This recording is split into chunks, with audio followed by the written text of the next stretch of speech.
네, 여러분 안녕하세요. 미국 주식 흥하자 미주흥입니다. 이틀만이지만 되게 오랜만에 영상을 올리고 찍고 있는 것 같습니다. 주말이어서 그런지 개인적인 일정도 있고 행사도 있다 보니까 영상 업로드가 조금 늦어졌는데요. 관련해가지고 늦은 만큼 더 많은 영상 올려보도록 하겠습니다.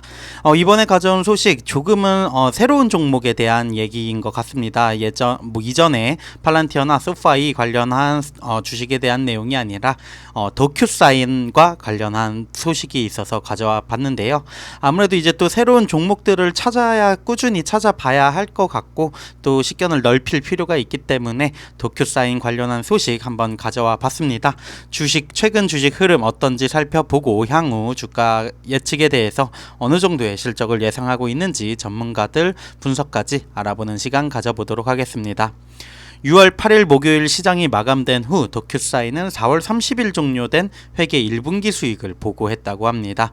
도큐사인의 주식은 예상을 상회하는 수익을 보고했기 때문에 일시적으로 상승하는 모습을 보여주기도 했는데요. 하지만 현 회계연도의 청구액이 3%만 증가할 것으로 예상된다는 사실을 알게 되면서 빠르게 하락을 했고요. 금요일 장에서는 약 2.5% 하락한 57불로 마감을 한 상황입니다. 클라우드 기반 계약 서비스 제공업체인 도큐사인의 주가는 예상보다 낮다는 분기별 보고서에 대한 응답으로 잠시 급등하는 모습을 보이기도 했지만 투자자들이 경영진의 미래 전망을 소화할 시간이 더 많아지면서 주가는 하락을 했다고 합니다. 현재 2021년 찍었던 최고가보다 약 82% 낮은 수준에서 거래가 되고 있다고 하는데요. 도큐사인 연속적으로 애널리스트들의 기대를 뛰어넘는 실적 발표는 했습니다. 그렇다면 이 성장주에게 이제 주가 상승 랠리가 펼쳐질 수 있을지 포트폴리오에 추가할 만한 가치가 있는지 자세히 살펴볼 필요가 있겠죠. 한번 살펴보도록 하겠습니다. 도큐사인도 주가가 정말 많이 빠졌습니다. 300불까지도 올라갔던 종목인 것 같은데 지금 50불대 초반이니까 정말 많이 하락을 했다는 거 확인이 될 것 같고요. 월가는 회사가 4월 30일에 끝난 회계 1분기 동안 조정된 주당 0.56달러의 수익을 예측을 했다고 하는데요. 하지만 전년 대비 89% 급증한 조정된 수익 주당 0.72달러를 보고함으로써 예상을 뛰어넘는 수치를 보였습니다. 또한 2024 회계연도에 대한 전망도 가이던스도 상향 조정했다고 하는데요. 이제 경영진은 회계연도 2분기 매출 6억 7,500만 달러에서 6억 7,900만 달러를 예상을 하고 있고 이는 몇 달 전에 예상했던 수치보다도 상향된 예측이고 분석가들의 기대치보다도 더 많은 수치를 보여주는 거라고 합니다. 일반적으로 인정되는 회계 원칙에 따르면 회사는 전년 동기 주당 0.14달러의 손실과 비교해서 1분기 손익분기점을 넘었다고 합니다. 도큐사인은 성장주지만 최근 가격에 매수하는 투자자들은 사업 규모가 완만한 속도로 증가하더라도 이익을 실현할 수 있을 것이다 라고 얘기를 하는데요. 현재 주식의 미래지향적 수익 포워드 기대치에 비해서 23.7배로 매우 합리적인 배수로 거래가 되고 있다라고 저자는 생각을 하고 있는 것 같습니다. 도큐사인의 최근 시장 평가는 회사의 최근 성장률 그리고 처리 가능한 시장 규모를 통합하지 않은 것처럼 보이는데 원격이라던가 이러한 전자서명이 들어가는 하이브리드 작업의 증가에 대한 회사의 예측이 정확하다면 향후 몇 년 동안 성장률 완만하지 않을 거라는 얘기를 하고 있습니다. 2022년부터 2030년까지 세계 최대 경제국 10곳의 누적 GDP 19조 4천억 달러가 추가될 것으로 예상이 되는데 이러한 원격 그리고 하이브리드 작업 방식 이미 클라우드 기반 계약 서비스에 크게 의존을 하고 있죠. 도큐사인이 만약 2030년까지 이 분야의 선두주자로 남아있다면 지금 주식을 사는 투자자들 눈에 띄는 이익을 실현할 수 있을 것이다 라고 분석을 하고 있습니다. 하지만 이 전자서명 이러한 사업 부분 역시나 경쟁자가 없을 수 없겠죠. 이렇게 성장률 그리고 잠재적인 시장이 커질 수 있는 가능성이 있는데 당연히 경쟁자는 있을 거고요. 그 경쟁자 너무나 유명한 기업 고객에게는 어도비 더큐먼트 클라우드를 포함한 다양한 옵션이 있다고 합니다. 어도비는 서명이 필요한 거의 모든 문서가 어도비 어크로뱃이 30년 전에 도입한 PDF로 존재하기 때문에 확실한 이점을 가지고 있는데, 사실 어도비 프로그램 PDF로만 알고 계시긴 하겠지, 많은 분들이 알고 계시겠지만 전자서명 기능이 충분히 가능하죠. 그래서 저도 회사에서도 더큐사인도 쓰지만 어도비 통해 가지고 서명 같은 거를 진행을 하는 적도 꽤 많은 것 같습니다. 어도비는 계약 관련 서비스인 어크로뱃 사인에 대해서 많은 세부 정보를 공유하고 있지는 않다고 합니다.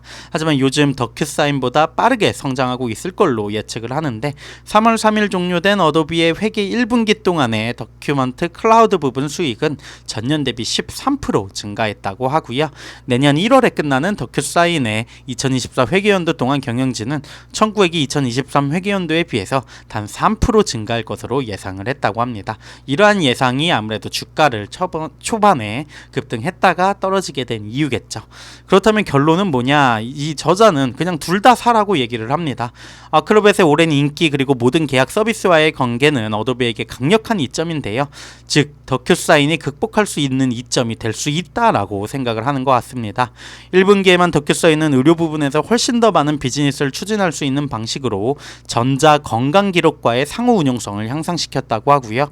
고객 입력에 대한 응답으로 동적이고 서명 준비가 된 계약서를 신속하게 생성하는 새로운 웹폼 서비스를 출시했다고 합니다.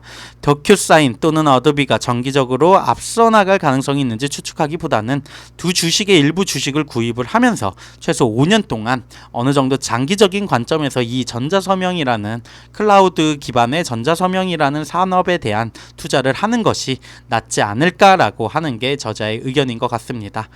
개인적으로는 어도비 같은 경우에는 제가 항상 포트폴리오 관심 목록에 항상 두고서 바라보고 있는데, 최근 이 어도비에서도 AI가 이제 묻어나면서 사실 주가가 크게 상승을 이미 한 상태이긴 합니다.